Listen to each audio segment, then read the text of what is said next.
Primera parte. El alma de las masas. Capítulo 1. Características generales de las masas. Ley psicológica de su unidad mental. En su acepción corriente, el vocablo masa, en el sentido de muchedumbre, representa un conjunto de individuos de cualquier clase, sean cuales fueren su nacionalidad, profesión o sexo, e independientemente de los motivos que los reúnen. Desde el punto de vista psicológico, la expresión masa asume una significación completamente distinta. En determinadas circunstancias, y tan solo en ellas, una aglomeración de seres humanos posee características nuevas y muy diferentes de las de cada uno de los individuos que la componen. La personalidad consciente se esfuma, los sentimientos y las ideas de todas las unidades se orientan en una misma dirección. Se forma un alma colectiva, indudablemente transitoria, pero que presenta características muy definidas. La colectividad se convierte entonces en aquello que, a falta de otra expresión mejor, designaré como masa organizada o, si se prefiere, masa psicológica. Forma un solo ser y está sometida a la ley de la unidad mental de las masas. El hecho de que muchos individuos se encuentren accidentalmente unos junto a otros no les confiere las características de una masa organizada. 1000 sujetos reunidos al azar en una plaza pública, sin ninguna finalidad determinada, no constituyen en absoluto una masa psicológica. Para adquirir las correspondientes características especiales, es precisa la influencia de determinados excitantes cuya naturaleza hemos de determinar. La disolución de la personalidad consciente y la orientación de los sentimientos y pensamientos en un mismo sentido, que son los primeros rasgos de la masa en vías de organizarse, no implican siempre la presencia simultánea de varios individuos en un mismo lugar. Millares de sujetos separados entre sí, en un determinado momento y bajo la influencia de ciertas emociones violentas, un gran acontecimiento nacional, por ejemplo, pueden adquirir las características de una masa psicológica. Un azar cualquiera que les reúna bastará entonces para que su conducta revista inmediatamente la especial forma de los actos de masa. En determinados momentos de la historia, media docena de hombres pueden constituir una muchedumbre psicológica, mientras que centenares de individuos reunidos accidentalmente podrán no formarla. Por otra parte, un pueblo entero, y sin que haya aglomeración visible, se convierte en ocasiones en masa, bajo la acción de alguna influencia. Una vez formada, la masa psicológica adquiere características generales provisionales, pero determinables. A estas características generales se añaden otras particulares, que varían según los elementos que la compongan y que pueden modificar su estructura mental.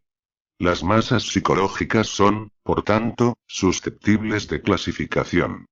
El estudio de esta última nos mostrará que una muchedumbre heterogénea, compuesta por elementos distintos entre sí, presenta rasgos comunes con las masas homogéneas, formadas por elementos más o menos similares, sectas, castas y clases, por caracteres comunes, y junto a estos por particularidades que permiten diferenciarlas. Antes de ocuparnos de las diversas categorías de masas, vamos a examinar las características comunes a todas ellas. Operaremos como el naturalista, comenzando por determinar los rasgos generales de los individuos de una familia, y luego los particulares que diferencian a los géneros y las especies que se incluyen en ella. El alma de las masas no es fácil de describir. Su organización varía, no solamente con arreglo a la raza y la composición de las colectividades, sino también según la naturaleza y el grado de las excitaciones a que está sometida. Por otra parte, la misma dificultad se presenta en el estudio psicológico de un ser humano cualquiera. En las novelas, los individuos se manifiestan con un carácter constante, pero no sucede así en la vida real. Tan solo la uniformidad de los medios ambientes crea la igualdad aparente de los caracteres. He demostrado en otro lugar que todas las constituciones mentales contienen modos de ser potenciales que pueden revelarse bajo la influencia de un brusco cambio de medio ambiente. Así, entre los más feroces miembros de la convención se encontraban inofensivos burgueses que, en circunstancias corrientes, habrían sido pacíficos notarios o virtuosos magistrados.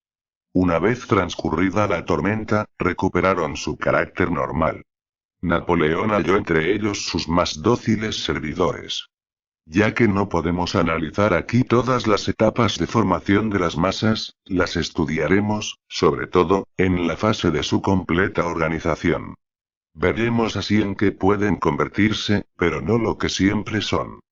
Únicamente en esta fase avanzada de organización se superponen, al fondo invariable y dominante de la raza, ciertas características nuevas y especiales, dando lugar a que todos los sentimientos y pensamientos de la colectividad se orienten en idéntica dirección.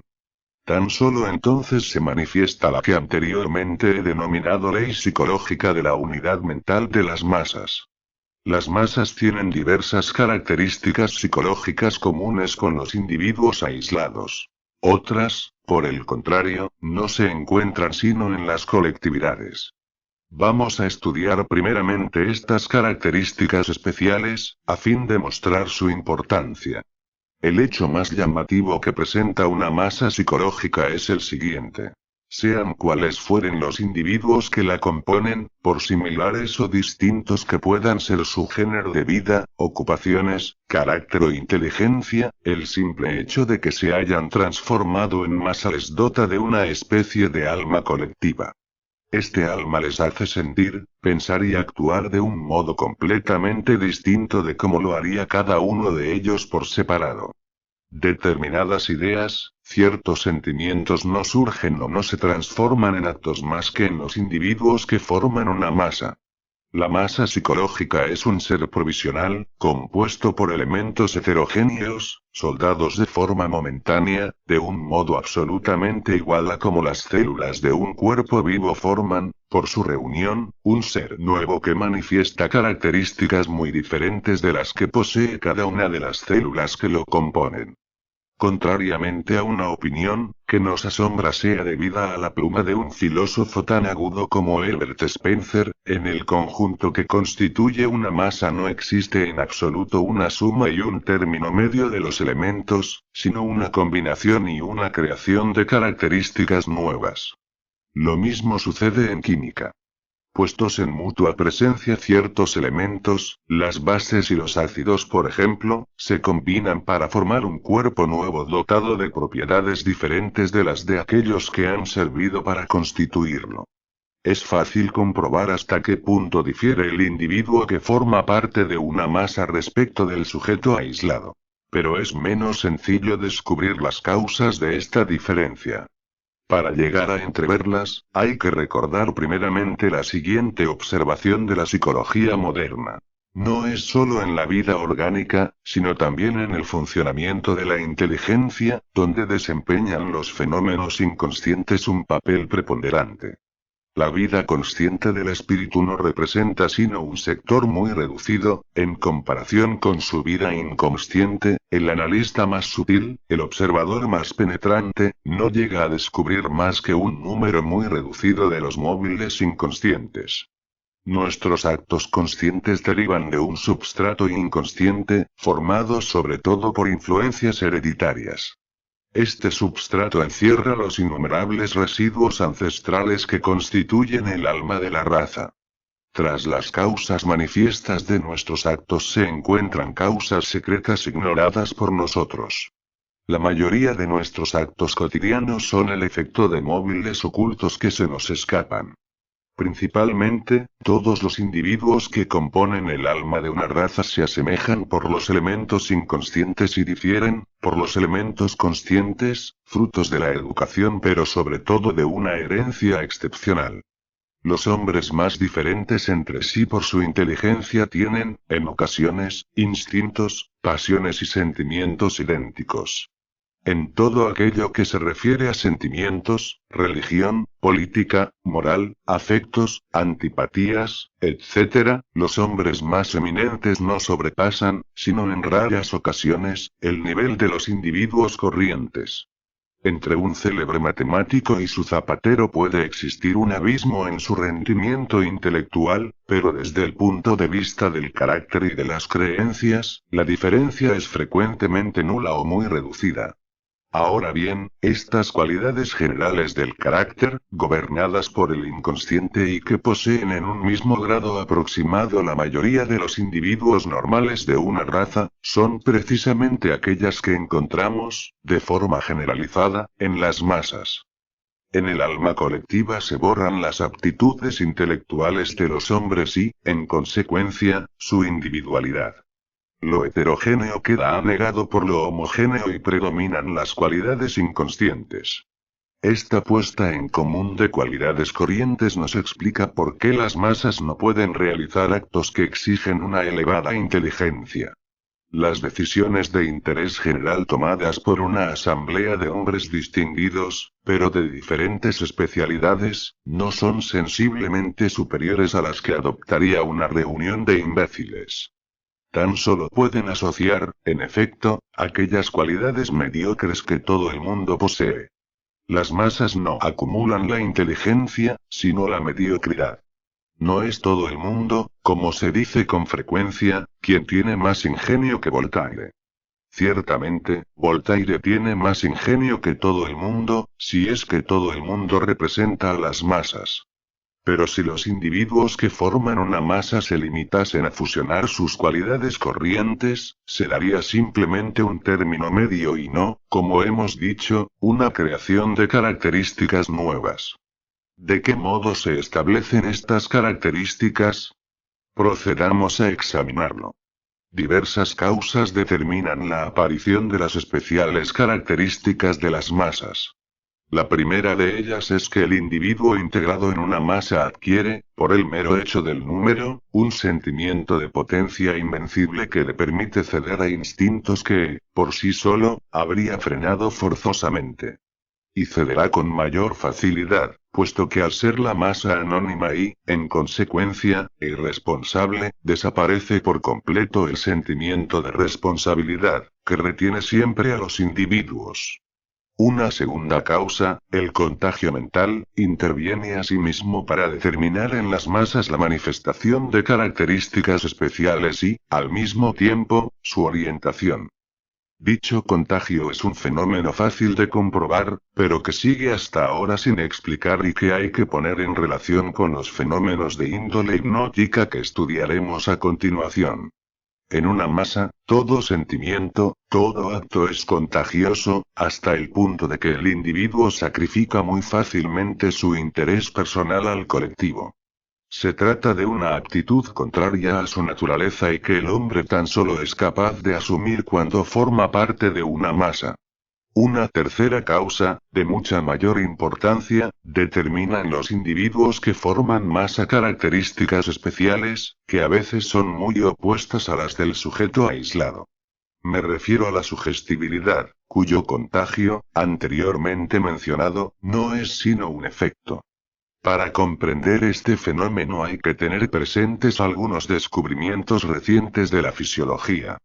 Hoy día sabemos que puede llevarse a un individuo a un estado tal que, habiendo perdido su personalidad consciente, obedezca todas las órdenes del operador que le ha hecho llegar a este estado y cometa los actos más contrarios a su carácter y costumbres.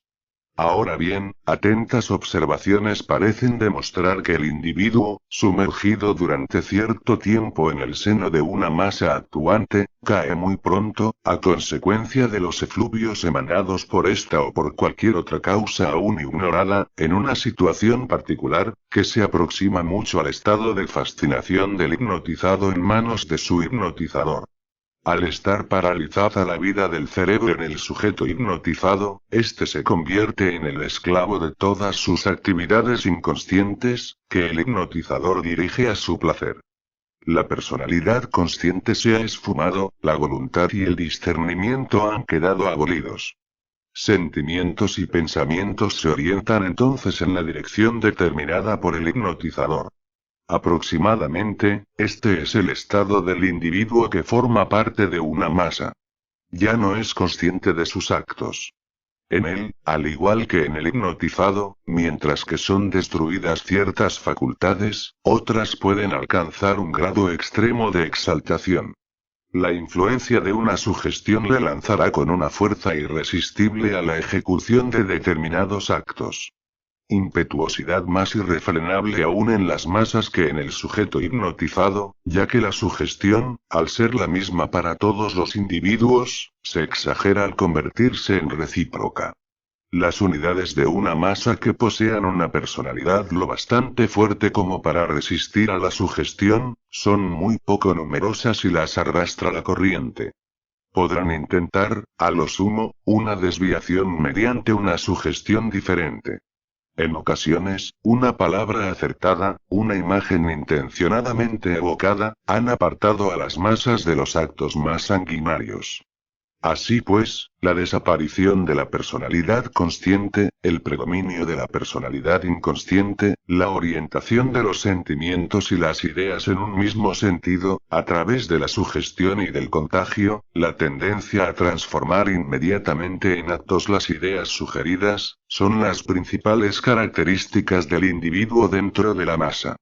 Ya no es él mismo, sino un autómata cuya voluntad no puede ejercer dominio sobre nada. Por el mero hecho de formar parte de una masa, el hombre desciende varios peldaños en la escala de la civilización. Aislado era quizá un individuo cultivado, en la masa es un instintivo y, en consecuencia, un bárbaro. Tiene la espontaneidad, la violencia, la ferocidad y también los entusiasmos y los heroísmos de los seres primitivos a los que se aproxima más aún por su facilidad para dejarse impresionar por palabras, por imágenes y para permitir que le conduzcan a actos que vulneran sus más evidentes intereses. El individuo que forma parte de una masa es un grano de arena inmerso entre otros muchos que el viento agita a su capricho. Y así vemos a jurados dictar veredictos que desaprobaría, individualmente, cada uno de los miembros. A asambleas parlamentarias que adoptan leyes y medidas que rechazaría personalmente cada uno de sus componentes. Considerados por separado, los hombres de la convención eran burgueses de hábitos pacíficos. Reunidos en masa no vacilaron, bajo la influencia de algunos líderes, en enviar a la guillotina a los individuos más patentemente inocentes. Y, en contra de todos sus intereses, renunciaron a la inviolabilidad y se diezmaron mutuamente. El individuo inmerso en la masa no solo difiere de su yo normal a causa de sus actos. Antes incluso de haber perdido toda independencia, se han transformado sus ideas y sentimientos, hasta el punto de que el avaro se pueda transformar en pródigo, el escéptico en creyente, el hombre honrado en criminal, el cobarde en héroe. La renuncia a todos sus privilegios, votada por la nobleza en un momento de entusiasmo durante la famosa noche del 4 de agosto de 1789, jamás hubiera sido aceptada por ninguno de sus miembros considerados aisladamente. De las observaciones precedentes deducimos que, intelectualmente, la masa es siempre inferior al individuo aislado. Pero desde el punto de vista de los sentimientos y de los actos que estos provocan, puede ser mejor o peor, según las circunstancias. Todo depende del modo como se la sugestione. Esto es lo que no han visto los escritores que han estudiado a las masas tan solo desde el punto de vista criminal. Desde luego, las masas son frecuentemente criminales, pero también son heroicas en muchas ocasiones. Se las conduce fácilmente a dejarse matar por el triunfo de una creencia o de una idea, se las entusiasma por la gloria y el honor, se las arrastra casi sin pan y sin armas, como durante las cruzadas, para librar del infiel la tumba de un dios o, como en 1793, para defender el suelo de la patria. Heroísmos sin duda un tanto inconscientes, pero que son los que hacen la historia. Si no se anotaran en el activo de los pueblos más que las grandes acciones fríamente razonadas, los anales del mundo registrarían muy pocas cosas. Capítulo 2. Sentimientos y moralidad de las masas. Tras haber señalado de un modo muy general las principales características de las masas, vamos a estudiarlas ahora en detalle. Varios de sus rasgos especiales, como la impulsividad, irritabilidad, incapacidad de razonar, ausencia de juicio y de espíritu crítico, exageración de los sentimientos, etc., pueden observarse también en seres pertenecientes a formas inferiores de evolución, como son el salvaje y el niño. Se trata de una analogía que no señalo más que de pasada. Su demostración excedería el marco de esta obra. Por otra parte, sería inútil para las personas que están al corriente de la psicología de los primitivos y apenas convencería a quienes la ignoran. Voy a abordar ahora, sucesivamente, las diversas características fáciles de observar en la mayoría de las masas. 1. Impulsividad, movilidad e irritabilidad de las masas. Ya hemos dicho al estudiar las características fundamentales de la masa que ésta es conducida casi exclusivamente por el inconsciente. Sus actos están mucho más influidos por la médula espinal que por el cerebro. Las acciones realizadas pueden ser perfectas en cuanto a su ejecución, pero al no estar dirigidas por el cerebro, el individuo actúa según los azares de la excitación. La masa, juguete de todos los estímulos exteriores, refleja las incesantes variaciones de los mismos. Es, por tanto, esclava de los impulsos recibidos. El individuo aislado puede hallarse sometido a las mismas excitaciones que el hombre masa. Pero cuando su razón le muestra los inconvenientes de someterse a las mismas, no cede. Desde el punto de vista fisiológico, puede definirse este fenómeno diciendo que el individuo aislado posee la aptitud de dominar sus reflejos, mientras no ocurre así en la masa. Los diversos impulsos a los cuales obedecen las masas podrán ser, según las excitaciones, generosos o crueles, heroicos o pusilánimes, pero siempre serán tan imperiosos que el propio instinto de conservación se borrará ante ellos. Las masas son extremadamente móviles por ser diversos los excitantes susceptibles de sugestionarlas y por obedecer ellas siempre a los mismos. En un instante pasan desde la ferocidad más sanguinaria a la generosidad o el heroísmo más absolutos. La masa se convierte con facilidad en verdugo, pero no menos fácilmente en mártir. De su seno han surgido los torrentes de sangre exigidos para el triunfo de toda creencia. No hay que remontarse a las edades heroicas para ver de lo que son capaces las masas. Jamás escatiman su vida en un motín, y no hace muchos años un general, convertido súbitamente en popular, habría encontrado fácilmente 100.000 hombres dispuestos a hacerse matar por su causa. En las masas no se da, pues, nada premeditado. Pueden recorrer sucesivamente la gama de los más contradictorios sentimientos, bajo la influencia de momentáneas excitaciones. Se asemejan a las hojas que el huracán eleva, dispersa en todas las direcciones, para luego dejar caer. El estudio de algunas masas revolucionarias nos proporcionará diversos ejemplos de la variabilidad de sus sentimientos. Esta movilidad de las masas las hace muy difíciles de gobernar, sobre todo cuando ha caído en sus manos parte de los poderes públicos. Si las necesidades de la vida cotidiana no constituyesen una especie de regulador invisible de los acontecimientos, las democracias no podrían subsistir en absoluto. Pero las masas, que apetecen las cosas con frenesí, no las desean durante mucho tiempo. Son tan incapaces de voluntad persistente, como de pensamiento. La masa no solo es impulsiva y móvil. Al igual que el salvaje, no admite obstáculos entre su deseo y la realización de éste, y ello tanto menos, puesto que el número le proporciona un sentimiento de poder irresistible. Para el individuo integrado en una masa desaparece la noción de imposibilidad. El hombre aislado se da cuenta de que por sí solo no puede incendiar un palacio, saquear unos almacenes. No surge así en él la tentación de hacerlo. Pero cuando forma parte de una masa, toma conciencia del poder que le confiere el número y cederá inmediatamente a la primera sugerencia de muerte y pillaje. El obstáculo inesperado será destrozado con frenesí. Si el organismo humano permitiese la perpetuidad del furor, podría decirse que este sería el estado normal de la masa contrariada.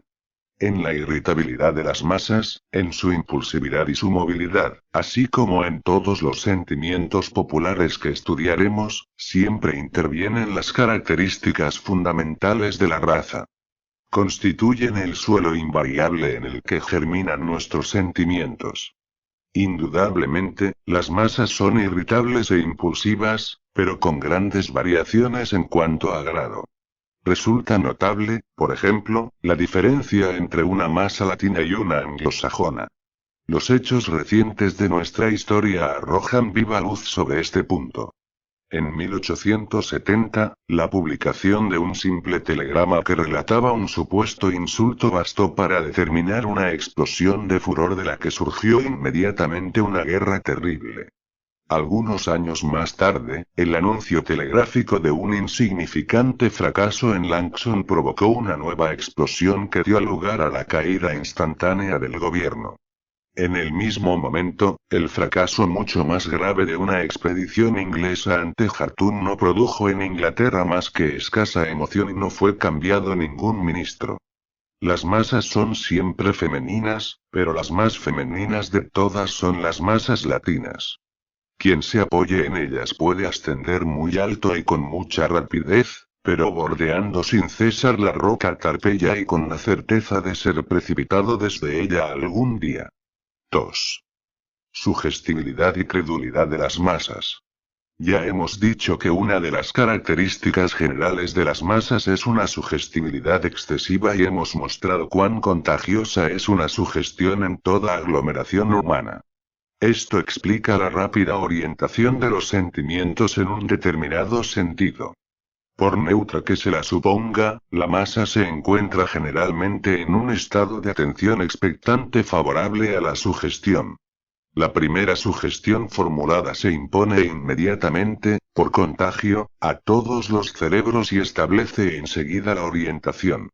En los seres sugestionados, la idea fija tiende a transformarse en acto. Ya se trate de incendiar un palacio o de realizar un sacrificio, la masa se entrega a ello con idéntica facilidad. Todo dependerá de la naturaleza del excitante y no, como en el individuo aislado, de las relaciones existentes entre el acto sugerido y las razones que pueden oponerse a su realización. Constantemente errante por los límites de la inconsciencia, sometida a todas las sugestiones, animada de la violencia de sentimientos propia de los seres que no pueden apelar a influencias racionales, desprovista de sentido crítico, la masa no puede sino manifestar una credulidad excesiva. Para ella no existe lo inverosímil, y es preciso recordar esto para comprender la facilidad con la que se crean y propagan las leyendas y los relatos más extravagantes. La creación de las leyendas que circulan tan fácilmente entre las masas no solo son el resultado de una credulidad completa, sino también de las prodigiosas deformaciones que experimentan los acontecimientos en la imaginación de individuos agrupados. El más simple hecho, visto por la masa, se convierte rápidamente en un acontecimiento desfigurado. La masa piensa mediante imágenes y la imagen evocada promueve, a su vez, una serie de ellas sin ningún nexo lógico con la primera. Podemos concebir fácilmente tal estado pensando en las extrañas sucesiones de ideas a las que nos conduce, a veces, la evocación de un hecho cualquiera. La razón muestra la incoherencia de tales imágenes, pero la masa no la ve, y lo que su imaginación deformante agregue al acontecimiento lo confundirá con este. Incapaz de separar lo subjetivo de lo objetivo, admitirá como reales las imágenes evocadas en su espíritu, las cuales generalmente no poseen más que un parentesco lejano con el hecho observado. Al parecer, las deformaciones que una masa imprime a un acontecimiento cualquiera, del cual es testigo, deberían ser innumerables y en diversos sentidos, ya que los hombres que componen la masa son de temperamentos muy variados. Pero no sucede así. A consecuencia del contagio, las deformaciones son de la misma naturaleza y en el mismo sentido para todos los individuos de la colectividad. La primera deformación percibida por un sujeto forma el núcleo de la sugestión contagiosa. San Jorge, en lugar de aparecerse en los muros de Jerusalén a todos los cruzados, seguramente no fue visto más que por uno de los presentes, pero por su gestión y contagio el milagro fue aceptado inmediatamente por todos. Este es el mecanismo de las alucinaciones colectivas, tan frecuentes en la historia, y que parecen poseer todas las características clásicas de la autenticidad, puesto que se trata de fenómenos comprobados por millares de personas. La calidad mental de los individuos de los que se compone la masa no contradice este principio. Esta calidad carece de importancia. Desde el momento en que forman una masa, el ignorante y el sabio se convierten en idénticamente incapaces de observación. La tesis puede parecer paradójica. Para demostrarla habría que mencionar un gran número de hechos históricos y no bastarían varios volúmenes. Ya que, sin embargo, no queremos dejar al lector la impresión de que afirmamos sin contar con pruebas, voy a poner algunos ejemplos tomados al azar entre todos los que podrían citarse. El siguiente hecho es uno de los más típicos, pues ha sido elegido entre las alucinaciones colectivas de una masa en la que se encontraban individuos de todas clases, tanto ignorantes como cultos. Es referido incidentalmente por el teniente de navío Julien Felix en su libro sobre las corrientes marinas. La fragata La Belle Poule navegaba en busca de la corbeta Le Berceau, de la que se había separado por una violenta tempestad. Era completamente de día y lucía el sol. De pronto, el vigía señaló una embarcación a la deriva.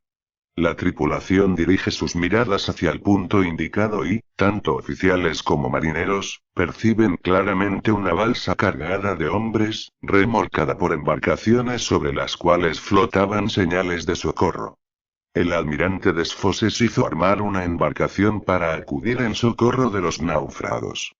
Al aproximarse, los marineros y los oficiales que la tripulaban veían masas de hombres que se agitaban, que tendían sus manos y escuchaban el ruido sordo y confuso de gran número de voces. Cuando llegaron a la supuesta balsa, se encontraron sencillamente frente a unas cuantas ramas de árboles, cubiertas de hojas y arrancadas a la vecina costa. Ante una evidencia tan palpable, la alucinación se desvaneció. Este ejemplo revela muy claramente el mecanismo de la alucinación colectiva que hemos expuesto. Por una parte, una masa en estado de atención expectante. Por otra, una sugestión operada por el vigía al señalar un navío a la deriva en alta mar y aceptada por contagio por todos los presentes, tanto oficiales como marineros. No es preciso que la masa sea numerosa para que su facultad de ver correctamente quede destruida, siendo los hechos reales sustituidos por alucinaciones que no se relacionan con ellos.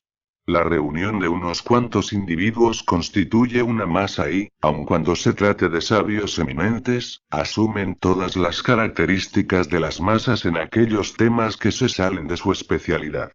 Se esfuman la facultad de observación y el espíritu crítico que individualmente poseen. Un ingenioso psicólogo, Davey, nos proporciona un ejemplo muy curioso de ello, publicado por los Anales de Sciences Physiques y que merece ser relatado aquí. Davey convocó una reunión de distinguidos observadores, entre los que se hallaba uno de los primeros sabios de Inglaterra, Wallace, y ejecutó ante ellos, tras haberles dejado examinar los objetos y poner sellos de lacre donde quisieran, todos los fenómenos clásicos de los espiritistas. Materialización de espíritus, escritura en encerados, etc. Después de obtener informes escritos por tan ilustres espectadores, en los que aseguraban que los fenómenos observados no podían conseguirse más que por medios sobrenaturales, les reveló que no eran sino el resultado de supercherías muy simples. Lo más asombroso de la investigación de Davey, escribe el autor del relato, no es lo maravilloso de los trucos mismos, sino la escasa consistencia de los informes realizados por los testigos no iniciados. Así, dice, los testigos pueden realizar numerosos relatos positivos, que son completamente erróneos, pero cuyo resultado es que, si se aceptan sus descripciones como exactas, los fenómenos que citan son inexplicables por la superchería. Los métodos inventados por Davey eran tan sencillos que asombra el que tuviese la audacia de emplearlos. Pero tenía tal poder sobre el espíritu de la masa que podía persuadirla de que estaba viendo aquello que, en realidad, no veía. Se trata del poder del hipnotizador sobre el hipnotizado. Cuando se ve, como en este caso, cómo es ejercido tal poder sobre espíritus superiores, a los cuales se ha hecho además desconfiar previamente, se advierte con qué facilidad se ilusionan las masas ordinarias. Son innumerables los ejemplos análogos. Hace algunos años, los diarios refirieron la historia de dos niñas de corta edad ahogadas en el Sena y cuyos cadáveres habían sido recuperados. Primeramente, dichas niñas fueron reconocidas del modo más categórico por una docena de testigos. Ante afirmaciones tan concordantes, el juez de instrucción no tuvo duda alguna y permitió extender el certificado de defunción. Pero en el momento en que iba a procederse a la inhumación de los cadáveres, el azar hizo que se descubriese que las supuestas víctimas estaban perfectamente vivas y, por otra parte, tan solo guardaban una lejana semejanza con las pequeñas ahogadas. Al igual que en los ejemplos anteriormente citados, la afirmación de un primer testigo, víctima de una ilusión, había bastado para sugestionar a todos los demás. En casos similares, el punto de partida de la sugestión es siempre la ilusión producida en un individuo por medio de reminiscencias más o menos vagas, surgiendo luego el contagio mediante la afirmación de dicha ilusión inicial. Si el primer observador es muy impresionable, bastará que el cadáver al cual cree reconocer presente, fuera de toda auténtica semejanza, alguna particularidad, una cicatriz, un detalle del atuendo, capaz de evocarle la idea de tratarse de otra persona. Tal idea se convierte entonces en el núcleo de una especie de cristalización que invade el campo del entendimiento y paraliza toda facultad crítica. Lo que el observador ve entonces no es ya el objeto mismo, sino la imagen evocada en su espíritu. Así se explican los reconocimientos erróneos de cadáveres de niños por su propia madre, como en el siguiente caso, ya antiguo, y en el que vemos, precisamente, cómo se manifiestan las dos clases de sugestión cuyo mecanismo acabo de indicar. El niño fue reconocido por otro, el cual se equivocaba. Entonces tuvo lugar la serie de reconocimientos inexactos. Y pudo observarse algo muy extraordinario. Al día siguiente de haber reconocido un escolar el cadáver, una mujer gritó: ¡Ay, Dios mío! Pero si es mi hijo. Se la lleva junto al cadáver, examina sus defectos, comprueba la presencia de una cicatriz en la frente. Claro que es mi pobre hijo, dice, desaparecido desde el mes de julio. Me lo han robado y me lo han matado. La mujer era portera en la Rue Dufour y se llamaba Chavandret. Se hizo venir a su cuñado, el cual afirmó, sin vacilar: es el pequeño Philibert. Varios vecinos de la calle reconocieron a Philibert Chavandret, aparte de su propio maestro de escuela, para el cual era un indicador la medalla que llevaba. Pues bien, los vecinos, el cuñado, el maestro de escuela y la madre se habían equivocado. 6 semanas más tarde fue establecida la identidad del cadáver. Se trataba de un niño asesinado en Burdeos y cuyo cadáver había sido enviado a París a través de una agencia. Eclair del 21 de abril de 1895. Hemos de hacer constar que, generalmente, estos reconocimientos son realizados por mujeres y niños, es decir, precisamente por los seres más impresionables. Demuestran el poco valor que pueden tener estos testimonios en asuntos judiciales. Principalmente, las afirmaciones de los niños no deberían tenerse en cuenta jamás. Los magistrados repiten, como un lugar común, que a dicha edad no se miente. Por el contrario, una cultura psicológica algo menos sumaria les enseñaría que a dicha edad se miente casi siempre. Indudablemente se trata de mentiras inocentes, pero no por ello son menos mentiras. Valdría más jugar a cara o cruz la condena de un acusado que decidirla, como tantas veces se hace, con arreglo al testimonio de un niño.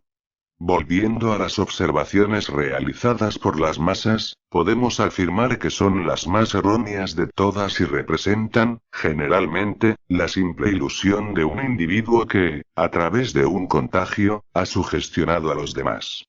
Innumerables hechos demuestran la absoluta desconfianza que debe inspirar el testimonio de las masas.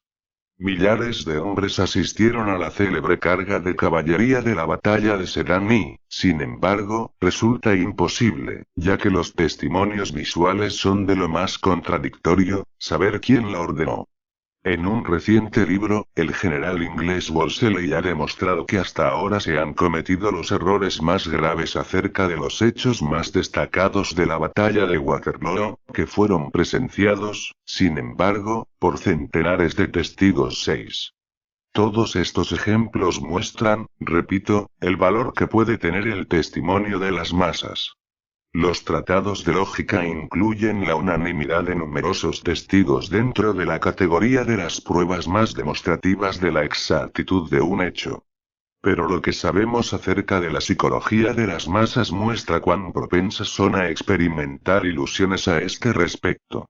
Los acontecimientos más dudosos son, desde luego, los observados por el mayor número de personas. Afirmar que un hecho ha sido comprobado simultáneamente por 6 conocemos cómo transcurrió exactamente una sola batalla. Lo pongo muy en duda. Sabemos quiénes fueron los vencedores y los vencidos, pero probablemente nada más. Lo que Dacour, actor y testigo, informa acerca de la batalla de Solferino, puede aplicarse a todas las batallas. Los generales, informados como es natural por centenares de testimonios, transmiten sus informes oficiales. Los oficiales encargados de transmitirlos modifican estos documentos y redactan el proyecto definitivo. El jefe de Estado Mayor lo critica y lo redacta de nuevo. Se lleva al mariscal y este grita: «Está usted completamente equivocado». Y ejecuta una nueva redacción. No queda casi nada del informe primero. Dacour relata este hecho como prueba de la imposibilidad de establecer la verdad acerca de un acontecimiento, por llamativo que éste sea y por mucho que se le observe. Millares de testigos equivale a decir que el hecho real es, en general, muy distinto del correspondiente relato. De cuanto precede se desprende claramente que los libros de historia han de considerarse como obras de pura imaginación. Se trata de relatos fantaseados relativos a hechos mal observados, acompañados de explicaciones establecidas a posteriori. Si el pasado no nos hubiese legado sus obras literarias, artísticas y monumentales, no conoceríamos nada real. Sabemos una sola palabra de verdad acerca de grandes hombres que desempeñaron papeles preponderantes en la humanidad, tales como Hércules, Buda, Jesús o Mahoma. Probablemente, no. Por otra parte, en el fondo nos importa poco lo que fue exactamente su vida.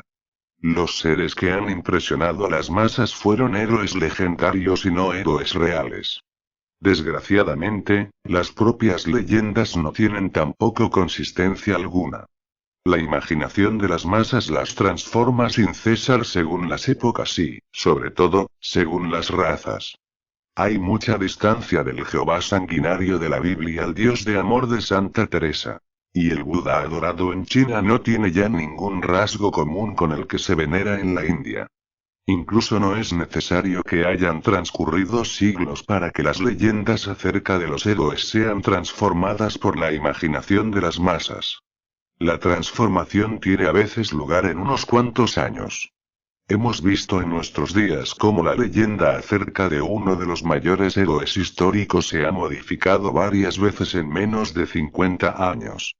Bajo los Borbones, Napoleón se convirtió en una especie de personaje idílico, filántropo y liberal, amigo de los humildes, los cuales, según los poetas, habrían de conservar su recuerdo durante mucho tiempo.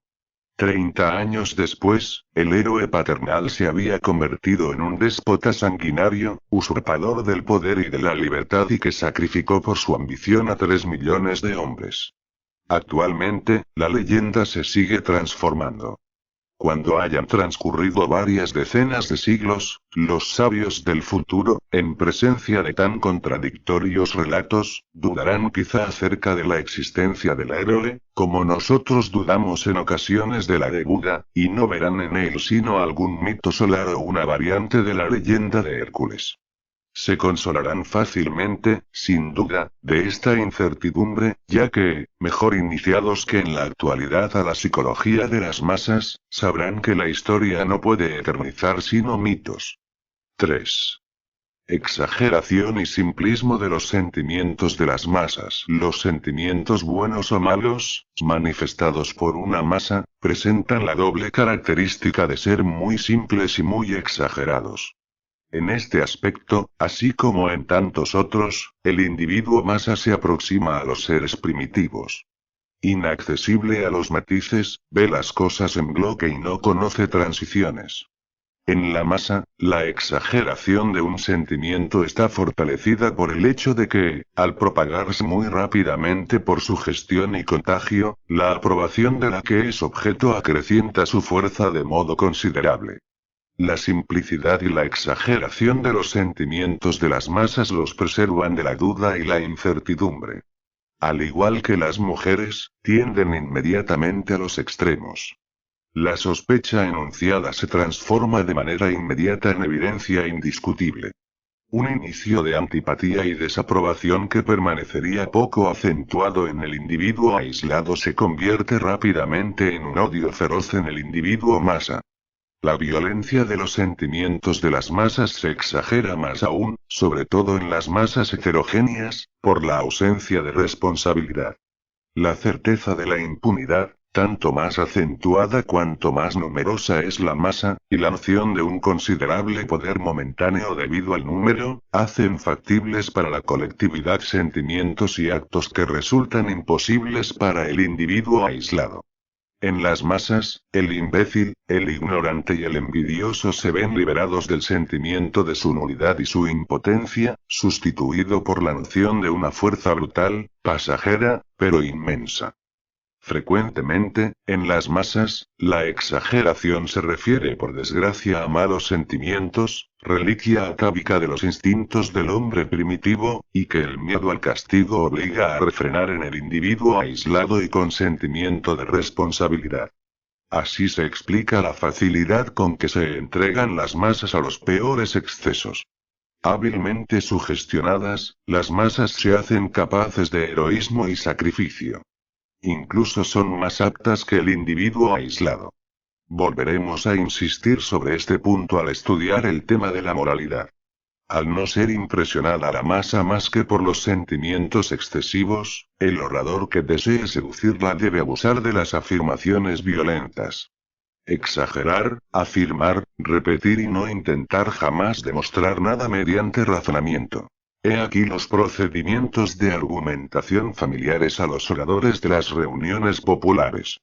La masa reclama también idéntica exageración en los sentimientos de sus héroes.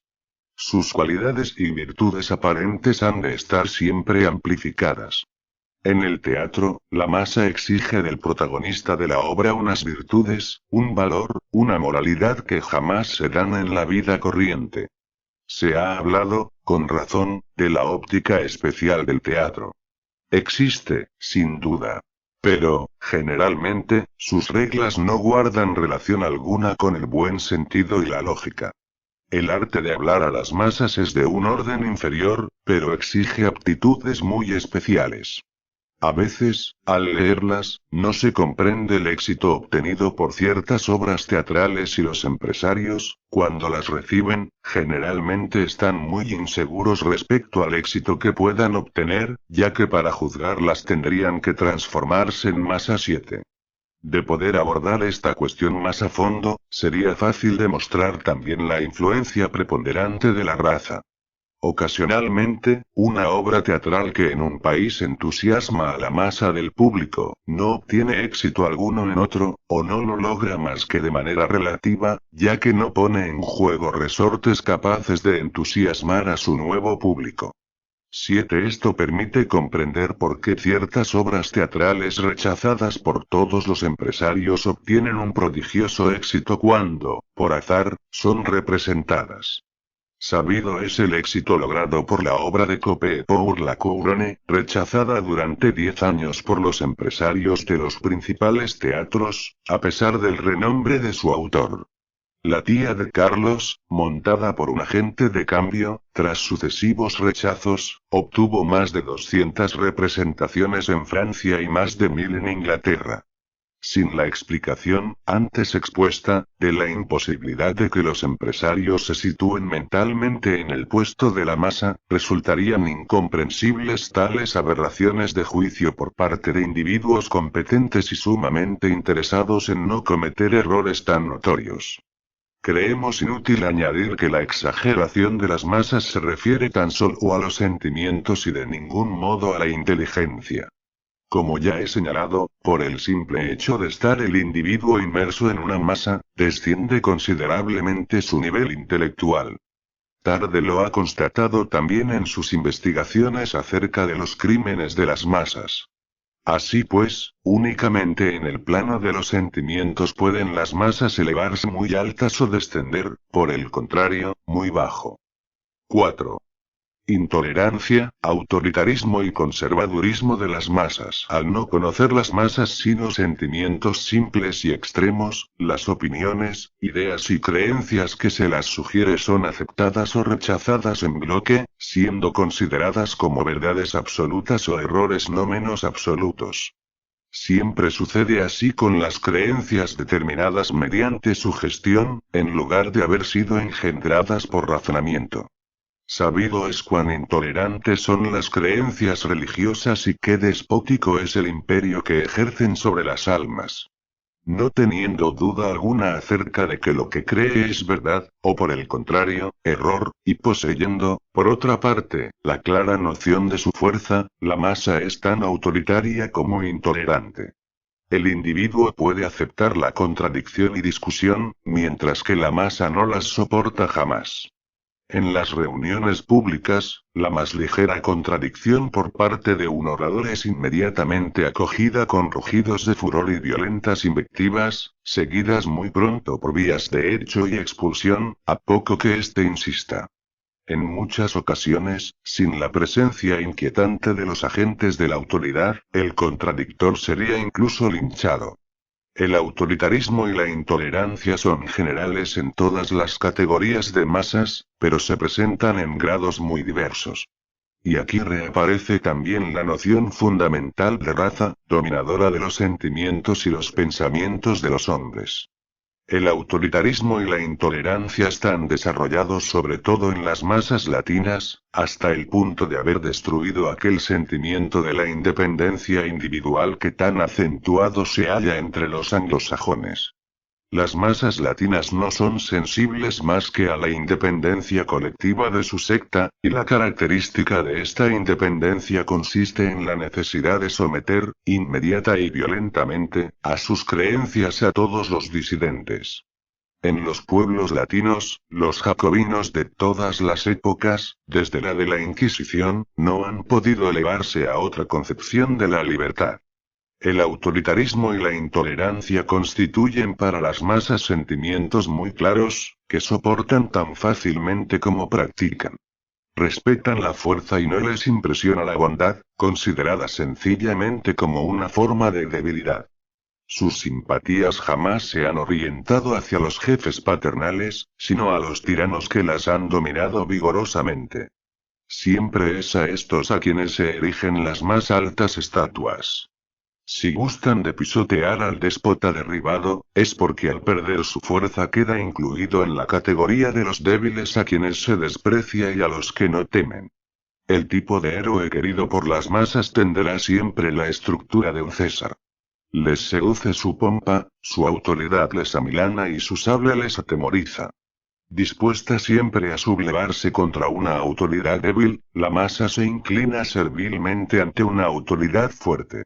Si la acción de la autoridad es intermitente, la masa, siempre obediente a sus sentimientos extremos, pasa, alternativamente, desde la anarquía al servilismo, y de este a la anarquía. Por otra parte, supondría desconocer la psicología de las masas creer que en ellas existe un predominio de los instintos revolucionarios. Son tan solo sus violencias las que nos inducen a error a este respecto. Las explosiones de rebelión y destrucción son siempre muy efímeras.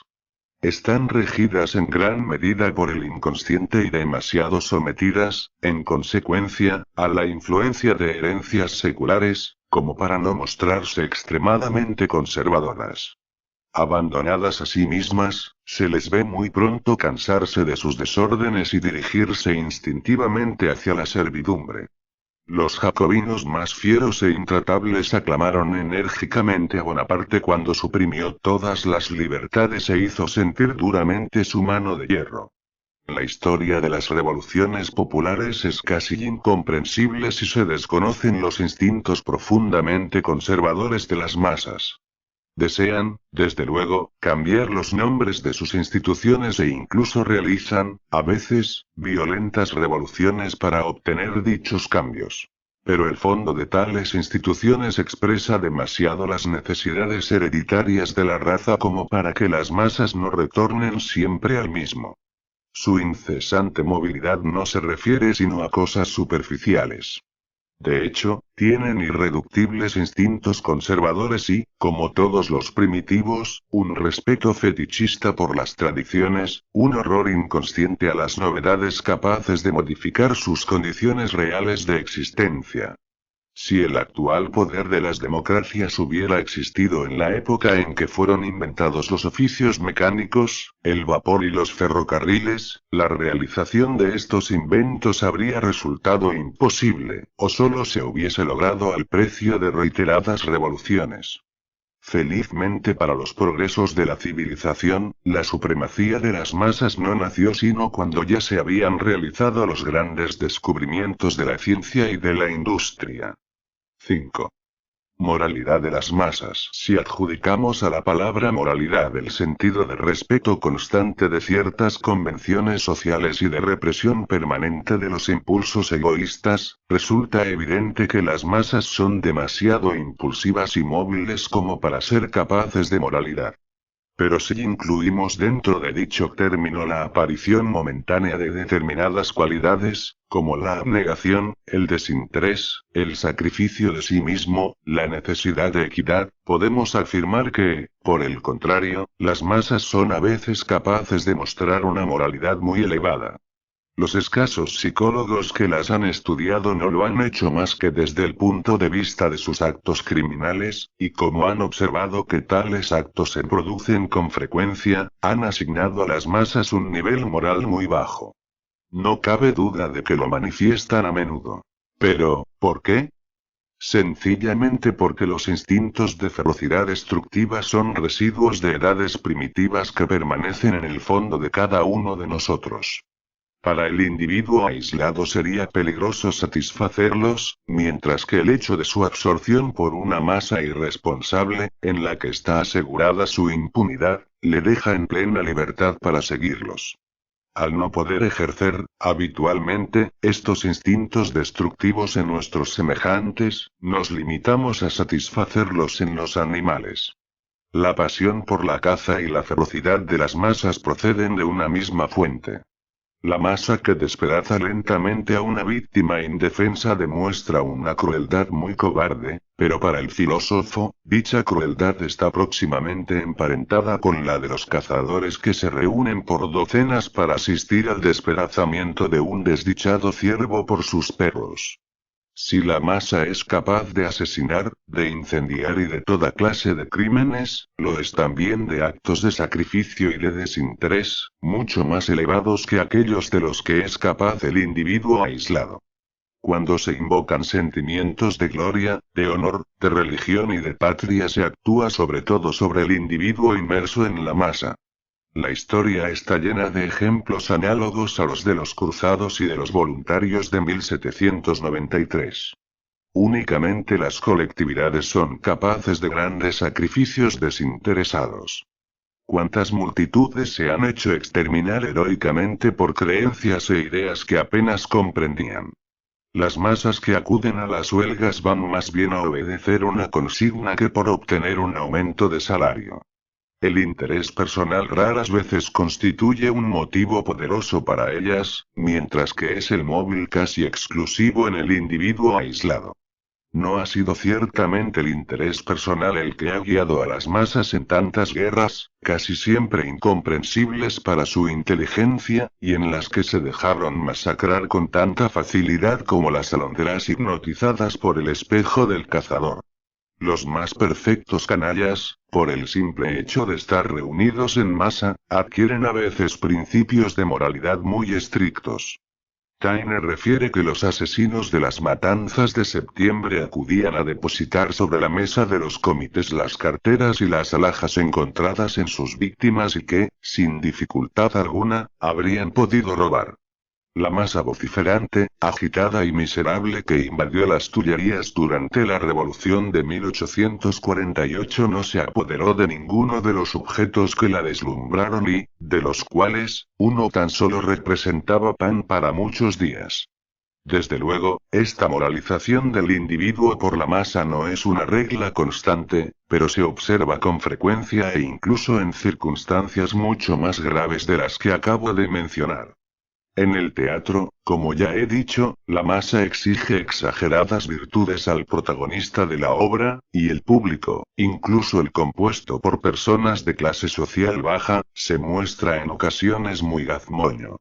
El vividor profesional, el chulo, el maleante, murmuran con frecuencia ante una escena algo atrevida o una frase procaz, que resultan sin embargo anodinas en comparación con sus conversaciones habituales.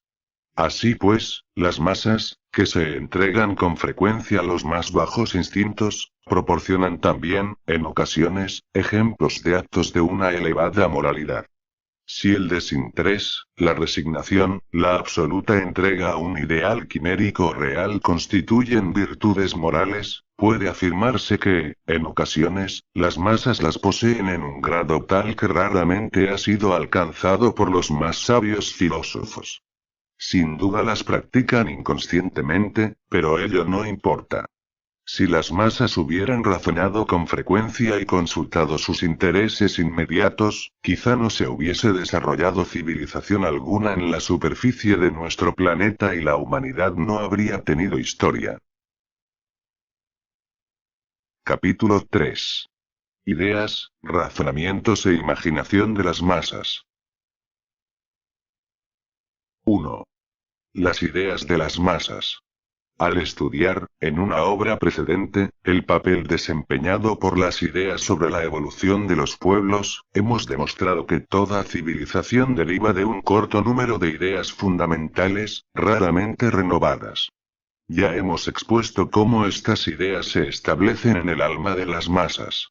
Con qué dificultad se introducen en la misma y la potencia que adquieren una vez que han penetrado. Hemos mostrado asimismo que, generalmente, las grandes perturbaciones históricas derivan de los cambios de estas ideas fundamentales. Ya que hemos tratado suficientemente este tema, no insistiré en ello y me limitaré a decir unas palabras sobre las ideas accesibles a las masas y cómo las conciben. Pueden dividirse en dos clases. En una, incluiremos las ideas accidentales y pasajeras creadas bajo las influencias del momento. El apasionamiento por un individuo o una doctrina, por ejemplo. En la otra clase se incluyen las ideas fundamentales a las que el medio ambiente, la herencia, la opinión, proporcionan una gran estabilidad, como sucedía antes con las ideas religiosas y en la actualidad con las democráticas y sociales. Las ideas fundamentales pueden compararse a la masa formada por las aguas de un río que cursa lentamente. Las ideas pasajeras, a las pequeñas ondas, siempre cambiantes, que agitan su superficie y que, aun cuando carezcan realmente de importancia, resultan más visibles que el propio fluir del río. Hoy día, las grandes ideas fundamentales que sustentaban nuestros padres nos parecen cada vez más dudosas y, al mismo tiempo, las instituciones que se basaban en ellas están profundamente quebrantadas. Actualmente se forman muchas de estas pequeñas ideas transitorias de las que hablaba hace un momento, pero parece que pocas pueden adquirir una preponderante influencia. Sean cuales fueren las ideas sugeridas a las masas, no pueden convertirse en dominantes sino a condición de asumir una forma muy simple y de estar representadas en su espíritu bajo el aspecto de imágenes. Al no estar unidas entre sí estas ideas-imágenes por ningún vínculo lógico de analogía o de sucesión, pueden sustituirse mutuamente como los vidrios de la linterna mágica que el operador retira de la caja en donde estaban superpuestos. Así pues, en las masas puede verse cómo se suceden las ideas más contradictorias. Según el azar del momento, la masa quedará bajo la influencia de alguna de las diversas ideas almacenadas en su entendimiento y cometerá, en consecuencia, los actos más dispares. Su completa ausencia de espíritu crítico no le permite advertir las correspondientes contradicciones. Por otra parte, esto no constituye un fenómeno exclusivo de las masas.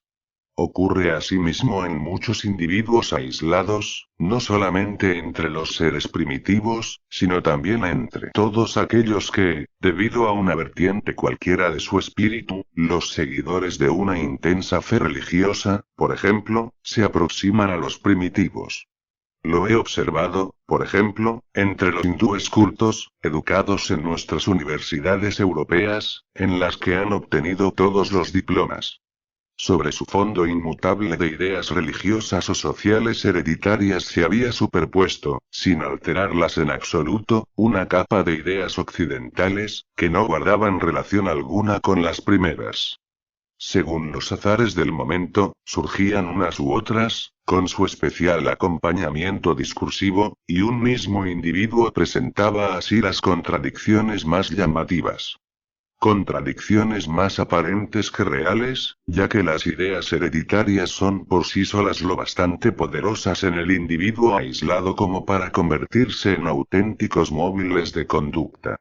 Solo cuando, en virtud de cruzamientos, el hombre se encuentra entre diferentes impulsos hereditarios, los actos pueden ser completamente contradictorios de un momento a otro.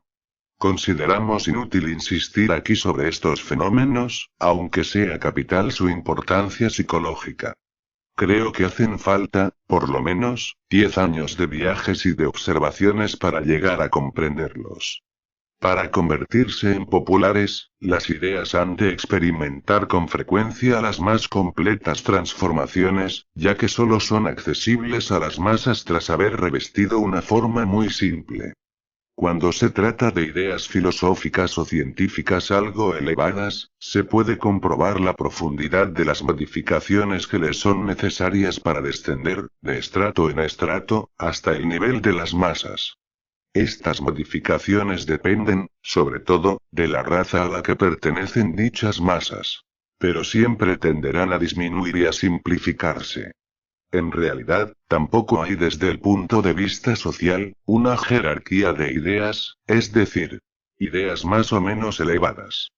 Por el simple hecho de llegar una idea a las masas y poderlas emocionar, queda despojada de casi todo lo que la confería su elevación y su grandeza.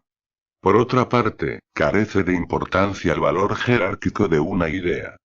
Y no hay que tener en cuenta más que los efectos que produce. Las ideas cristianas de la Edad Media, las ideas democráticas del siglo pasado, las ideas sociales de la actualidad no son, desde luego, muy elevadas. Desde el punto de vista filosófico pueden considerarse como errores bastante pobres. No obstante, su papel ha sido y será inmenso, y quedarán incluidas durante mucho tiempo entre los factores más esenciales de la conducta de los estados. Incluso si la idea ha experimentado modificaciones que la convierten en accesible a las masas, no operará sino cuando, mediante diversos procedimientos que estudiaremos en otro lugar, penetra en el inconsciente y se convierte en un sentimiento. Generalmente, esta transformación es muy prolongada. Por otra parte, no hay que creer que una idea produce sus efectos, incluso en espíritus cultivados, por haber demostrado que es acertada. Esto se advierte contemplando la escasa influencia que la demostración más clara tiene sobre la mayoría de los hombres. La manifiesta evidencia podrá reconocerse por un auditorio instruido, pero muy pronto será equiparada por su inconsciente a sus concepciones primitivas.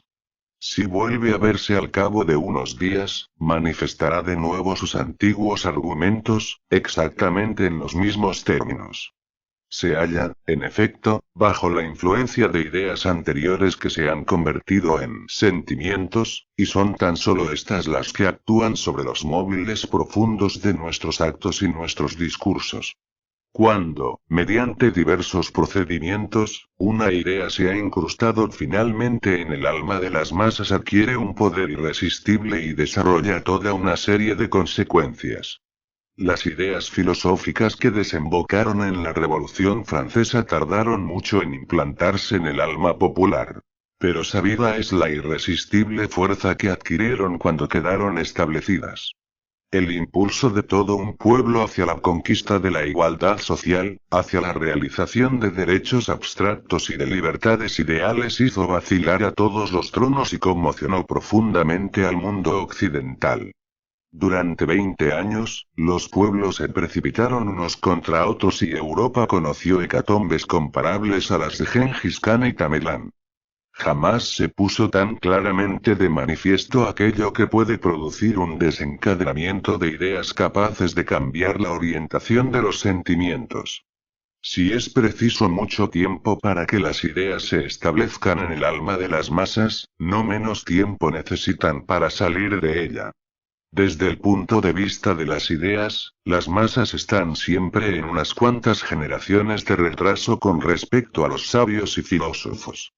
Todos los hombres de Estado saben en la actualidad lo que contienen de erróneo las ideas fundamentales que acabamos de mencionar, pero siendo muy poderosa todavía la influencia de las mismas, están obligados a gobernar con arreglo a principios en cuya verdad han cesado ya de creer. 2. Los razonamientos de las masas. No puede afirmarse de un modo absoluto que las masas no sean influenciables mediante razonamientos. Pero los argumentos que emplean y los que actúan sobre ellas se muestran en un orden tan inferior, desde el punto de vista lógico, que solo se les puede calificar de razonamientos por analogía. Los razonamientos inferiores de las masas, al igual que los elevados, se basan en asociaciones. Pero las ideas asociadas por las masas no mantienen entre sí más que vínculos aparentes de semejanza o de sucesión. Se asocian como las de un esquimal que, sabiendo por experiencia que el hielo, un cuerpo transparente, se licúa en su boca, deduce que el vidrio, también transparente, deberá fundirse igualmente en su boca. O bien como las del salvaje que se figura que comiéndose el corazón de un enemigo valeroso adquirirá su bravura. O las del obrero que, explotado por un patrono, llega a la conclusión de que todos los patronos actúan así. Las características de la lógica colectiva son la asociación de cosas dispares que no tienen entre sí otra cosa que las relaciones aparentes y la inmediata generalización de casos particulares. Son siempre asociaciones de esta clase las que presentan a las masas los oradores que las saben manejar.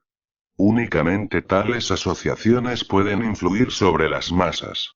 Para ellas, una concatenación de razonamientos rigurosos resultaría totalmente incomprensible, y por ello cabe decir que no razonan o que lo hacen erróneamente, no siendo influenciables mediante un razonamiento. A veces asombra, al leerlos, la trivialidad de determinados discursos que han ejercido una enorme influencia sobre sus oyentes. Pero se olvida que fueron realizados para arrastrar a una colectividad y no para ser leídos por filósofos. El orador, en íntima comunicación con la masa, sabe evocar imágenes que la seducen. Si logra éxito, ha alcanzado su finalidad, y un conjunto de arengas no llega de valer ni las pocas frases que han conseguido seducir a las almas a las que había que convencer. Creemos útil añadir que la incapacidad de las masas para razonar las priva de todo espíritu crítico, es decir, de la aptitud para discernir entre la verdad y el error, para formular un juicio preciso. Los juicios que las masas aceptan son tan solo los impuestos y jamás los discutidos. Desde este punto de vista, son numerosos los individuos que no se elevan por encima de las masas. La facilidad con que determinadas opiniones se convierten en generales se basa, sobre todo, en la imposibilidad que tienen la mayoría de los hombres para formarse una opinión particular fundamentada en sus propios razonamientos. 3. La imaginación de las masas. La imaginación representativa de las masas, al igual que la de todos los seres en los que no interviene el razonamiento, puede ser profundamente impresionada. Las imágenes evocadas en su espíritu por un personaje, un acontecimiento, un accidente, tienen casi la vivacidad de las cosas reales. Hasta cierto punto, las masas se hallan en el caso de un durmiente cuya razón, momentáneamente suspendida, deja surgir en su espíritu imágenes de una intensidad extrema, pero que se desvanecen rápidamente al contacto con la reflexión. Las masas, al no ser capaces de reflexión ni de razonamiento, no conocen lo inverosímil. Pero, generalmente, las cosas más irreales son las que más llaman la atención. Por ello, los aspectos maravillosos y legendarios de los acontecimientos son los que más atraen a las masas. Lo maravilloso y lo legendario son, en realidad, los auténticos soportes de una civilización. En la historia, la apariencia ha desempeñado siempre un papel mucho más importante que la realidad. Lo irreal predomina en ella sobre lo real. Al no poder pensar las masas más que por imágenes, no se dejan impresionar sino mediante imágenes. Solo estas las aterrorizan o seducen y se convierten en móviles de acción. Por ello, las representaciones teatrales, que muestran la imagen en su forma más neta, poseen siempre una enorme influencia. Pan y espectáculo constituían, en sus tiempos, el ideal de felicidad para la plebe romana. Y este ideal ha variado poco a través de las edades. Nada afecta tanto a la imaginación popular como una obra de teatro. Toda la sala experimenta simultáneamente las mismas emociones, y si éstas no se transforman de modo inmediato en actos, es que el más inconsciente espectador no puede ignorar que es víctima de ilusiones y que ha reído o llorado ante imaginarias aventuras. A veces, sin embargo, los sentimientos sugeridos por las imágenes son lo bastante fuertes como para tender, al igual que las sugestiones habituales, a transformarse en actos. Conocida es la historia de aquel teatro dramático popular en donde el actor que representaba el papel de malo había de ser protegido a la salida, para sustraerle a las violencias de los espectadores indignados por sus imaginarios crímenes. Creo que esto constituye uno de los más notables índices del estado mental de las masas y, sobre todo, de la facilidad con que se las sugestiona. A sus ojos, lo irreal posee casi tanta importancia como lo real. Tienen una evidente tendencia a no diferenciarlos. Sobre la imaginación popular se fundamentan el poder de los conquistadores y la fuerza de los estados. Actuando sobre ella se arrastra a las masas. Todos los grandes hechos históricos, la creación del budismo, del cristianismo, del islamismo, la reforma, la revolución francesa y, en nuestros días, la amenazadora invasión del socialismo, son consecuencias directas o lejanas de intensas impresiones ejercidas sobre la imaginación de las masas. También los grandes hombres de Estado de todas las épocas y todos los países, incluso los déspotas más absolutos, han considerado a la imaginación popular como el apoyo de todo su poderío. Jamás han intentado gobernar contra ella. Haciéndome católico, decía Napoleón al Consejo de Estado, he concluido la guerra de la Vendée. Haciéndome musulmán me he establecido en Egipto. Haciéndome ultramontano me he ganado a los sacerdotes en Italia. Si gobernase un pueblo de judíos, restablecería el templo de Salomón.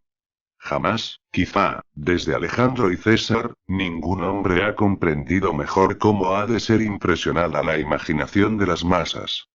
Su preocupación constante fue cómo afectarla. Pensaba en ello en sus victorias, en sus arengas, en sus discursos, en todos sus actos. Seguía pensando en ello en su lecho de muerte. ¿Cómo impresionar la imaginación de las masas? Lo veremos a continuación. Pero desde ahora podemos afirmar que las manifestaciones destinadas a influir la inteligencia y la razón serían incapaces de conseguir tal fin. Antonio no tuvo necesidad de una sabia retórica para amotinar al pueblo contra los asesinos de César. Le leyó su testamento y le mostró su cadáver. Todo aquello que impresiona a la imaginación de las masas se presenta en forma de una imagen emocionante y clara, desprovista de interpretación accesoria o no teniendo otro acompañamiento que el de algunos hechos maravillosos. Una gran victoria, un gran milagro, un gran crimen, una gran esperanza.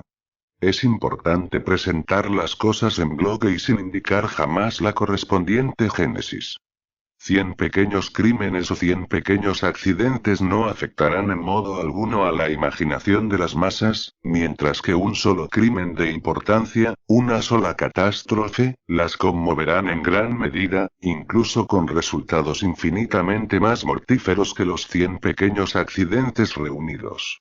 La gran epidemia de gripe que hizo perecer en París a 5.000 personas en unas pocas semanas no repercutió mucho en la imaginación popular. Esta auténtica hecatombe no se tradujo, en efecto, por alguna imagen visible, sino tan solo por los datos estadísticos semanales. Un accidente que, en lugar de hacer perecer a dichas 5.000 personas, hubiese matado tan solo a 500 en el mismo día, en una plaza pública, mediante un acontecimiento bien visible, como por ejemplo el hundimiento de la Torre Eiffel, habría ejercido una impresión inmensa en la imaginación. La posible pérdida de un transatlántico que, por ausencia de noticias, se suponía naufragado en alta mar, repercutió intensamente durante 8 días en la imaginación de las masas. No obstante, las estadísticas oficiales revelan que, en el mismo año, se perdieron 1 millar de grandes navíos. Las masas no se preocuparon ni un solo instante de dichas pérdidas sucesivas, mucho más importantes en cuanto a la destrucción de vidas y mercancías. No son, pues, los hechos mismos, en sí, los que afectan a la imaginación popular, sino más bien el modo como se presentan. Por condensación, por así decir, tales hechos han de dar lugar a una impresionante imagen que embargue y obsesione al espíritu. Conocer el arte de impresionar la imaginación de las masas equivale a conocer el arte de gobernarlas. Capítulo 4. Formas religiosas que revisten todas las convicciones de las masas. Ya hemos visto que las masas no razonan, que admiten o rechazan las ideas en bloque, que no soportan discusión ni contradicción y que las sugestiones que actúan sobre ellas invaden por completo el campo de su entendimiento y tienden a transformarse de inmediato en actos. Hemos mostrado que las masas, convenientemente sugestionadas, están prestas a sacrificarse por el ideal que se les sugiera. Hemos visto, por último, que no conocen más que sentimientos violentos y extremos. En ellas, la simpatía se convierte muy pronto en adoración y la antipatía, apenas nacida, se transforma en odio. Estas indicaciones generales permiten presentir ya la naturaleza de sus convicciones. Examinando de cerca las convicciones de las masas, tanto en las épocas de fe como en las grandes conmociones políticas, tales como las del último siglo, se comprueba que presentan siempre una forma especial, que no puedo determinar mejor sino dándole el nombre de sentimiento religioso. Este sentimiento tiene características muy simples. Adoración de un ser al que se supone superior, temor al poder que se le atribuye, sumisión ciega a sus mandamientos, imposibilidad de discutir sus dogmas, deseo de difundirlos, tendencia a considerar como enemigos a todos los que rechazan el admitirlos. Ya se aplique tal sentimiento a un dios invisible, a un ídolo de piedra, a un héroe o a una idea política, siempre es de esencia religiosa. En él se aunan lo sobrenatural y lo milagroso. Las masas revisten de un mismo y misterioso poder a la fórmula política o al jefe victorioso que momentáneamente las fanatiza. No se es religioso únicamente cuando se adora a una divinidad, sino cuando se aplican todos los recursos del espíritu, todas las sumisiones de la voluntad, todos los ardores del fanatismo al servicio de una causa o de un ser que se ha convertido en la meta y guía de los sentimientos y las acciones. Generalmente, la intolerancia y el fanatismo constituyen el acompañamiento de un sentimiento religioso. Resultan inevitables en aquellos que creen poseer el secreto de la felicidad terrenal o de la eterna. Estos dos rasgos aparecen en todos los hombres agrupados, cuando les arrastra una convicción cualquiera. Los jacobinos del terror eran tan acentradamente religiosos como los católicos de la Inquisición, y su cruel ardor derivaba de la misma fuente. Las convicciones de la masa revisten estas características de sumisión ciega, de feroz intolerancia, de necesidad de propaganda violenta inherentes al sentimiento religioso. Puede afirmarse, por tanto, que todas sus creencias adoptan una forma religiosa. El héroe al cual aclama la masa es auténticamente un dios para ella. Napoleón lo fue durante 15 años y jamás una divinidad contó con más perfectos adoradores. Ninguna envió más fácilmente a los hombres a la muerte. Los dioses del paganismo y del cristianismo no ejercieron nunca imperio más absoluto sobre las almas. Quienes fundaron creencias religiosas o políticas lo hicieron sabiendo imponer a las masas aquellos sentimientos de fanatismo religioso que hacen que el hombre encuentre su felicidad en la adoración y le impulsan a sacrificar su vida por su ídolo. Así ha sucedido en todas las épocas. En su bello libro sobre la Galia romana, Fustel de Coulanges afirma justificadamente que el imperio romano no se mantuvo en absoluto por la fuerza, sino por la admiración religiosa que inspiraba. Sería algo excepcional en la historia del mundo, dice, con razón, que un régimen detestado por las poblaciones haya durado 5 siglos. No se explicaría que 30 legiones imperiales hayan podido someter a 100 millones de personas. Si obedecían era porque el emperador, que personificaba la grandeza romana, era unánimemente adorado como una divinidad. El emperador tenía altares en la más pequeña aldea del imperio. En aquella época se vio surgir en las almas, de un extremo a otro del imperio, una religión nueva que tenía por divinidades a los propios emperadores. Unos años antes de la era cristiana, toda la Galia, representada por 60 poblaciones, elevó en común un templo a Augusto cerca de la ciudad de Lyon. Sus sacerdotes, elegidos por la reunión de las ciudades galas, eran los primeros personajes de su país. Es imposible atribuir todo esto al miedo y al servilismo. No se puede afirmar de pueblos enteros que sean serviles, ni tampoco pueden permanecer así durante 3 siglos. No eran tan solo los cortesanos los que adoraban al príncipe, era Roma. Y no era solamente Roma, era Galia, era Hispania, eran Grecia y Asia. Hoy día, la mayoría de los grandes conquistadores de almas no poseen ya altares, pero sí estatuas o imágenes, y el culto que se les tributa no es muy diferente del de antaño. No se llega a comprender la filosofía de la historia sino tras haber captado bien el siguiente punto fundamental de la psicología de las masas. Para ellas hay que ser o Dios, o nada. No se trata de supersticiones de otra época definitivamente expulsadas por la razón. En su eterna lucha contra la razón, el sentimiento no ha sido jamás vencido. Las masas no quieren escuchar ya las palabras divinidad y religión que las han dominado durante tanto tiempo. Pero ninguna época las ha visto elevar tantas estatuas y altares como desde hace un siglo. El movimiento popular conocido con el nombre de boulangisme demostró con qué facilidad están prestos a renacer los instintos religiosos de las masas. No había posada de pueblo que no poseyese la imagen del héroe. Se le atribuía el poder de remediar todas las injusticias, todos los males y millares de hombres habrían entregado su vida por él. ¿Qué lugar hubiese podido conquistar en la historia si su carácter hubiera podido mantener su leyenda? Es asimismo una trivialidad inútil repetir que las masas precisan una religión. Las creencias políticas, divinas y sociales no se establecen en las masas sino a condición de adoptar siempre la forma religiosa que las pone al abrigo de discusiones. Si fuese posible hacer adoptar a las masas el ateísmo, tendría todo el intolerante ardor de un sentimiento religioso y, en cuanto a sus formas exteriores, se convertiría rápidamente en un culto. La evolución de la pequeña secta positivista nos proporciona una curiosa prueba de ello. Se asemeja a aquel nihilista cuya historia nos narra el profundo Dostoyevsky.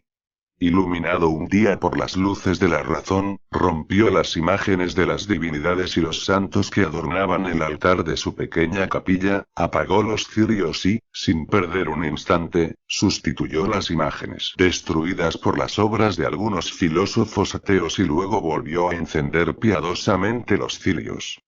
El objeto de sus creencias religiosas se había transformado, pero, puede afirmarse, en realidad, que habían cambiado sus sentimientos religiosos. No se comprenden bien, repito, ciertos acontecimientos históricos, y precisamente los más importantes, sino tras darse cuenta de la forma religiosa que terminan siempre por adoptar las convicciones de las masas. Muchos fenómenos sociales exigen el estudio de un psicólogo más que el de un naturalista. Taine, nuestro gran historiador, no ha estudiado la Revolución Francesa sino como naturalista, y así se le ha escapado con frecuencia la génesis auténtica de los acontecimientos. Ha observado perfectamente los hechos, pero al no haber penetrado en la psicología de las masas, el célebre escritor no ha sabido siempre remontarse a las causas. Al haberle espantado los hechos por sus aspectos sanguinarios, anárquicos y feroces, no ha visto en los héroes de la gran epopeya más que una horda de salvajes epilépticos entregándose sin trabas a sus instintos. Las violencias de la revolución, sus matanzas, su necesidad de propaganda, sus declaraciones de guerra a todos los reyes, no se explican más que si se considera que fueron el establecimiento de una nueva creencia religiosa en el alma de las masas. La Reforma, la Noche de San Bartolomé, las guerras de religión, la Inquisición, el terror, son fenómenos de orden idéntico, llevados a cabo bajo la sugestión de aquellos sentimientos religiosos que conducen forzosamente a extirpar, a sangre y fuego, cuanto se opone al establecimiento de la nueva creencia. Los métodos de la Inquisición y del terror son los propios de auténticos convencidos. No se trataría de convencidos y empleasen otros. Conmociones históricas como las que acabo de citar no son posibles más que cuando las hace surgir el alma de las masas. Los déspotas más absolutistas serían impotentes para desencadenarlas. Los historiadores que presentan la Noche de San Bartolomé como la obra de un rey ignoran la psicología de las masas tanto como la de los reyes. Manifestaciones semejantes solo pueden surgir del alma popular. El poder más absoluto del más despótico monarca no logra sino adelantar o retrasar algo el correspondiente momento. No fueron los reyes los que dieron lugar a la Noche de San Bartolomé, ni a las guerras de religión, ni tampoco fueron Robespierre, Danton o Saint-Just los que crearon el terror. Tras acontecimientos semejantes está siempre el alma de las masas.